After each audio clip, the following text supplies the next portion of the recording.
नमस्कार, खबरों की खबर में आपका स्वागत है। मैं हूं संकेत उपाध्याय। हमारी चुनावी यात्रा अब लखनऊ पहुंच चुकी है। पश्चिमी उत्तर प्रदेश का एक लंबा सफ़र तय करके हम यहां तक पहुंचे हैं।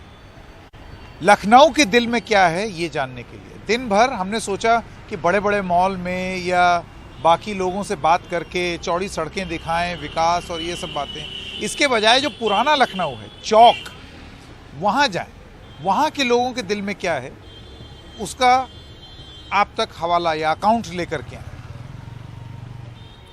इससे पहले कि हम आपको वो सारी जगहें दिखाएं जहां हम गए, हमने लोगों से बात की है और उनकी बातें समझने की कोशिश की। कू ऐप पर कुछ सवाल हैं, मैं ज़रा वो आपके साथ साझा कर दूं। तो एक सवाल जो हमने पूछा था कि लखनऊ के दिल में क्या है, जिस पर ध्रुव कहते हैं और वो सवाल पूछते हैं कि किसके हक में बहेगी लखनऊ की हवा। क्या पता, तो लखनऊ वाले जाने। और दूसरा एक कमेंट है, वो है नीति शर्मा का, जो लिखती हैं लखनऊ एक अच्छा और ईमानदार नेता चाहता है जो जनता की परेशानियों को सुनकर उन्हें दूर करने की कोशिश करे। तो क्या है लखनऊ के मन में? आइए सीधा चलते हैं लखनऊ चौक।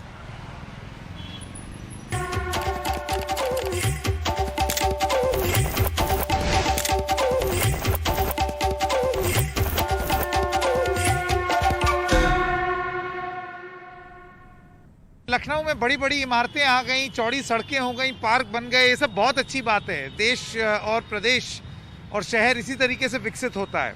लेकिन अगर आपको सही मिजाज जानना है तो उसके लिए पुराने लखनऊ आना बहुत ज़रूरी है। और ये है चौक इलाका। हम हैं चौक का जो चौराहा उस पर, और यहाँ पर आप देखेंगे कि कुछ नवीनीकरण ज़रूर हुआ है, लेकिन अभी भी आपको कुछ ऐसी इमारतें दिखेंगी जैसे कि ये, या फिर वो वाला पुराना एकदम हवेली जैसी लग रही है। कम से कम नहीं तो 150 साल पुरानी होगी।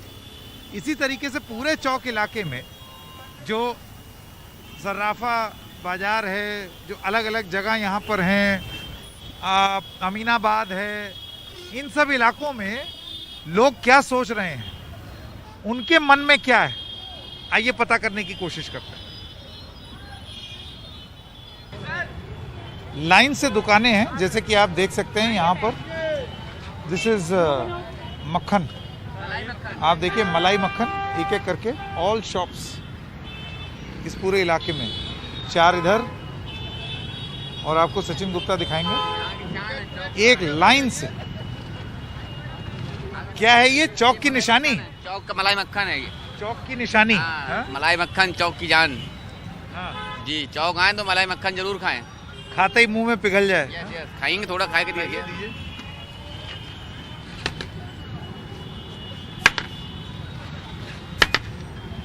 बस, ज्यादा नहीं। क्या नाम है आपका? हमारा नाम दीपक मिश्रा है। अच्छा, कब से मलाई मक्खन बेच रहे हैं? यहाँ तो हम करीब 20-22 साल से तो हम बैठ रहे हैं। हाँ। उसके पहले चाचा बैठते थे। अच्छा, उसके पहले अभी मेरे बाबा भी बेच चुके हैं यहाँ, सब लोग बेचते चले आ रहे हैं। तो ये बताइए, किस नेता का जीवन जो है एकदम मलाई मक्खन होने वाला है 2022 में? नेता के जीवन की विषय की बात करें तो हमको देखिए, नेता पे तुमको पहली बात इतना वो नहीं, लेकिन हम अपील जो है वोट जो हम समाजवादी को देते हैं, देंगे। अच्छा, समाजवादी पार्टी को देंगे, उसको देंगे। इसलिए बीजेपी नहीं दे रहे क्योंकि मिश्रा जी हैं? मिश्रा जी नहीं है हमारी। एक हवा उड़ी हुई है ना कि ब्राह्मण नाराज हैं। काहे नहीं नाराज होंगे ये बताइए? ये तो आपको खुद ही पता होना चाहिए नाराज होंगे कि नहीं। क्या है नहीं नाराज? तुम्हारी सरकार है, तुम जात से बनाने लगते हो, उनकी सरकार आती है वो जात बनाने लगते हैं। तो आप कह रहे हैं आप सपा को समर्थन करेंगे, उन पर भी तो आरोप है कि वो यादवों को बना देते हैं। अब देखिए, आप अब ये तो बिजनेस बन गया है। ये तो बिजनेस बन गया, ये तो बिजनेस बन गया है, ये तो बिजनेस बन गया है हर चीज का। अच्छा, चौक की खासियत ये है कि जहां आपने कैमरा ऑन किया वहां सब लोग बहुत, आइए आइए आप आइए। जितनी देर मिश्रा जी बोल रहे थे तुरंत एक जन आए, उन्होंने बोला योगी जिंदाबाद। जी, योगी मोदी जिंदाबाद। क्यों? क्योंकि उन्होंने यहाँ से माफियागिरी, गुंडागर्दी, इस कानून का शासन किया यहाँ पे। समझे? उसके बाद बिजनेस कहाँ गया है? उसके बाद बिजनेस कहाँ गया है? खाली माफियागिरी, गुंडागर्दी के। चलो अच्छा किया, कारोबार भी तो आगे बढ़ा दो थोड़ा सा। बताओ, कारोबार भी तो आगे बढ़ाइए। कोरोना काल चल रहा है, 2 साल कोरोना में लोग परेशान थे, उसमें कोई भी सरकार होती क्या करती। उसके बावजूद बीजेपी ने बहुत बड़ा अच्छा यहाँ पे, बीजेपी ने यहाँ बहुत अच्छा काम किया। इतना काम इस बंदे ने किया और किसी ने नहीं किया। कौन बंदा? भाजपा सरकार ने, योगी ने। मैं आपसे बस एक चीज पूछता हूँ, कहता हूँ, आप जरा जनता से पूछिए, बिजली की व्यवस्था योगी सरकार में अच्छी है या लखनऊ में तो सेम है या उसके पहले थी? पहले जितनी लाइट जाती थी उतना कम बिल आता, अब जितनी लाइट ज्यादा आती उतना ज्यादा बिल भी तो जाता है। ये तो बताइए। बात सही है।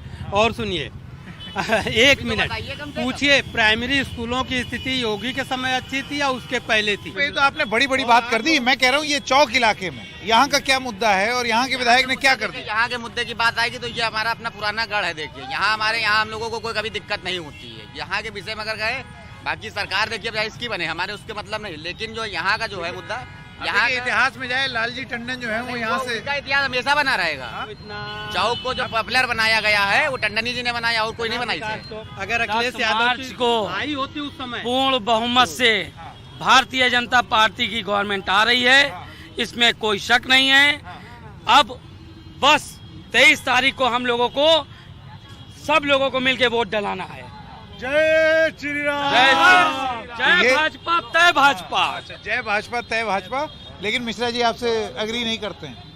हाँ, उनको हम यहाँ के एग्री हैं, मुख्यमंत्री से एग्री नहीं है। अच्छा एक मिनट, मैं यहाँ टंडन से एग्री हूँ, वो होंगे यहाँ के मुख्यमंत्री, मैं उनको वोट दूंगा, लेकिन मैं मुख्यमंत्री से योगी से नहीं एग्री हूँ। अच्छा मैं इतना वो वोट किसी के कहने पे कोई नहीं देता है। घर की औरत तो वोट नहीं देती कहने पे। उस दिन भी ये बात हमसे बोली गई। ये जरूरी बात बोले इन्होंने, तो वो क्यों दे आपके कहने पे? वो अपने हिसाब से दें। ये मेरे कहने पे वोट, घर की औरत जो है वो आपके कहने पे वोट क्यों डालें? वो अपनी मर्जी से डालेंगी। मर्जी से वोट अपना अधिकार है, वोट अपना अधिकार है। रही बात लोग जो कहते हैं कि सिलेंडर महंगा है, 2013 में कांग्रेस की गवर्नमेंट थी तब भी सिलेंडर महंगा था, तब लोगों ने क्यों नहीं कहा?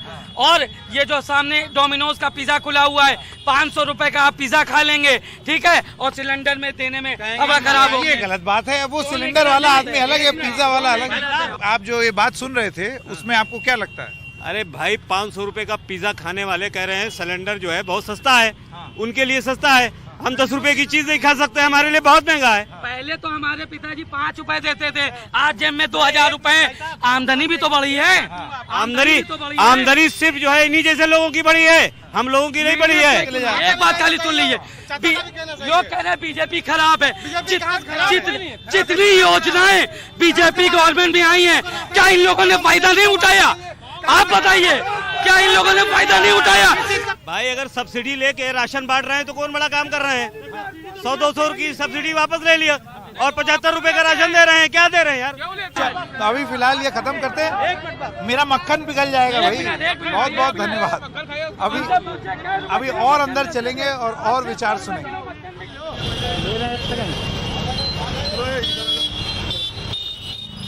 तो ये चिकनकारी है, एक तरीके का टेक्सचर होता है, एम्ब्रॉयडरी होती है कपड़े पर, जैसे कि आप देखते हैं लखनऊ की एकदम प्रसिद्ध, हर कोई जानता है इसके बारे में। सराफा बाज़ार में इसको लेने बहुत सारे लोग आते हैं।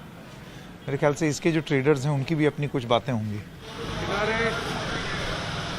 नमस्कार, हम लोग NDTV से हैं, सरजू प्रसाद आपकी कंपनी है। हाँ, मैं आपसे जानना चाहता हूँ कि जो चिकनकारी है, जो लखनऊ का ये एक अदा है, उसमें कैसा चल रहा है अभी? कोरोना की वजह से सभी को मार पड़ी, मुझे लगता है इस धंधे में भी तकलीफ तो हुई ही होगी। मार्च 2020 में होली तक व्यापार बहुत सही चल रहा था, किंतु इन दोनों सालों में होली के करीब से वही मार्च अप्रैल में जब से कोरोना का प्रभाव हुआ, बिजनेस में अच्छा खासा डाउनफॉल आया और डाउनफॉल 40 से 50% तक आया। अब व्यापार सुधर रहा है, परंतु जैसा हमेशा रहता था उस स्तर तक आने में मैं समझता हूँ अभी इस साल भी हम उस लेवल तक नहीं पहुँच पाएंगे। ये क्या हो रहा है भैया? छपाई? हाँ, और इसी के बाद इस पर वो होगा कारीगरी, इसी पे कढ़ाई होगी। इसी पे कढ़ाई होगी। हाँ, इस पे जब कढ़ाई होगी तो इस पे मुकेश बनेगा। हाँ। और कढ़ाई के ब्लॉक्स अलग आते हैं, जैसे ये ब्लॉक्स हैं, ये कढ़ाई के ब्लॉक्स हैं। इस ब्लॉक को आप इस पर लगाएंगे और उसके बाद कारीगर जो है वो कढ़ाई करना शुरू कर देगा। जब ये बन जाएगा तो देखिए ये बेडशीट है, ये इस टाइप की ऐसे कढ़ाई हो जाएगी।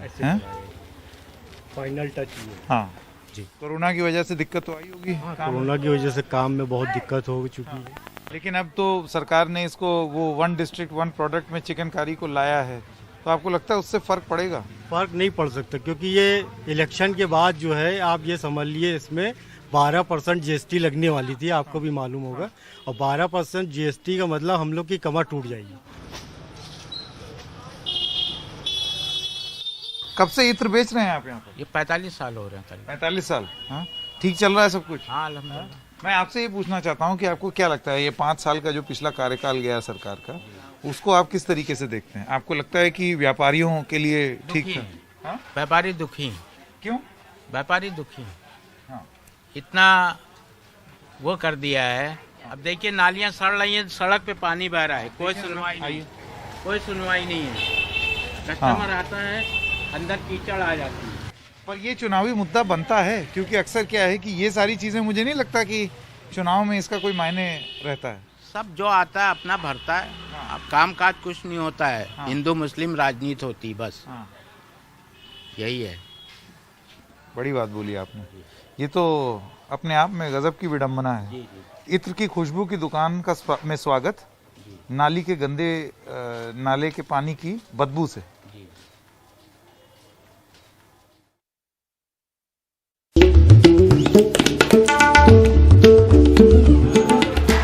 गलावटी कबाब 20 रुपीज़, मुगलाई पराठा 10 रुपीज़, कीमा पेस्ट बैटर 450 रुपये किलो, बेवरेजेस बिरयानी। बिरयानी कौन खाता है टुंडे आके? Who eats biryani at Tunday's? तो अलग अलग फ्रेंचाइजीज आ गई टुंडे कबाब की, but you really want the flavour, सही जायका चाहिए, तो जो सबसे ओरिजिनल टुंडे कबाबी है, चौक का टुंडे कबाबी, वहाँ पर हम लोग आए हैं। यहाँ पर अबुल बकर जी जो हैं वो यहाँ पर अब सब देख रहे हैं। कितना पुराना है? 1905। 1905 का है, 100 साल से ऊपर हो गए। ये हमारी तीसरी पीढ़ी चल रही है। और यही खुसूसियत है कि लोग यहाँ पेट भरने नहीं आते हैं, बल्कि मज़े के लिए आते हैं। तकरीबन 125-30 मसाले पड़ते हैं, उसमें ज़्यादातर जड़ी बूटियाँ होती हैं। आपके हिसाब से सबसे बड़ा चुनावी मुद्दा क्या है? हमारे हिसाब से देखिए, सब जो मेरे दिल में है वो ये है कि नफ़रत की जो खेती बोई है कुछ लोगों ने हिंदू मुसलमान की, ये ख़त्म होना चाहिए। सरकार चाहे जिसकी बने, क्योंकि हिंदू हमारा भाई नहीं है बल्कि हमारी जान है। नफ़रत की खेती बंद हो और हनुमान जी की बेइज्जती ना हो, हज़रत अली की बेइज्जती ना हो। लोग अपने मुद्दे पे इलेक्शन करें, किसी की देवी देवताओं की कोई बेइज्जती ना हो, और ये नफ़रत की खेती ख़त्म हो। कुछ लोगों ने पैदा कर दी है, लोगों का धर्म है अपने ख़त्म करना, ये ख़त्म होना चाहिए। कुछ मुद्दों के बारे में बात कर लेते हैं। आपको क्या, एक तो आपने बताया कि थोड़ा सा कम हो गया है काम, महंगाई हो गई है, तो इसको जो भी सरकार आए वो अब महंगाई को कैसे कंट्रोल कर सकते हैं? महंगाई को अब वो समझ सकते हैं, महंगाई को कम करे। जैसे मीट मिल रहा है महंगा, मुर्गा मिल रहा है महंगा, मसाले बहुत महंगे, उन पर टैक्स लग गया है, जीएसटी लग गई है, तो ये इसकी वजह से वो महंगा दे रहे हैं। स्टाफ तक महंगा हो गया है, बिजली महंगी हो गई है। देखिए, वो तो ऐसा नहीं है कि इसी सरकार में हो रहा है, महंगाई तो बढ़ती है धीरे धीरे। आपको लगता है, आपको क्या लगता है कि थोड़ी बहुत बढ़े तो ठीक है, ये आपके हिसाब से बहुत ज़्यादा बढ़ गई है? नहीं, बहुत ज़्यादा महंगाई बढ़ गई है। आपका ये कहना है कि एक ये हिंदू मुसलमान का मसला बंद हो जाए, ये पहले तो उससे फौरी तौर से समाज को राहत है। आप ही को सही बात, हमारा भी यही मंत्र है, प्रयास यही रहता है। तो ये संदेश किसी एक राजनीतिक दल के लिए है, सारे के लिए, पूरे हिंदुस्तान भर के लिए, कि अल्लाह के बाद हिंदुओं को अपना भाई ना समझो, अपनी जान समझो। हिंदू हमारी जान है, हिंदू ना होते तो हम कहाँ होते, हम ना होते तो वो कहाँ होते। उम्मीद करते हैं कि आपकी आवाज़ सुने लोग। शुक्रिया। और ये जो सवाल होता है राजनीतिक दलों का कि कौन किसको चुनेगा, वो सवाल मैं आपसे नहीं पूछूंगा, वो आपका संदेश जानना जरूरी था, वो हमको पता चल गया। शुक्रिया। मेरे ख्याल से बेपरवाह खुशी हाँ। है कि आज आपसे मुलाकात हो गई। मैं भी बहुत खुश हूँ कि मैं सबसे पुराने वाले टुंडे कबाबी में। और रफीक सर के लिए और आपके लिए मैं अल्लाह से दुआ करता हूँ, अल्लाह ताला खूब इज्जत दे आप लोग। Thank you.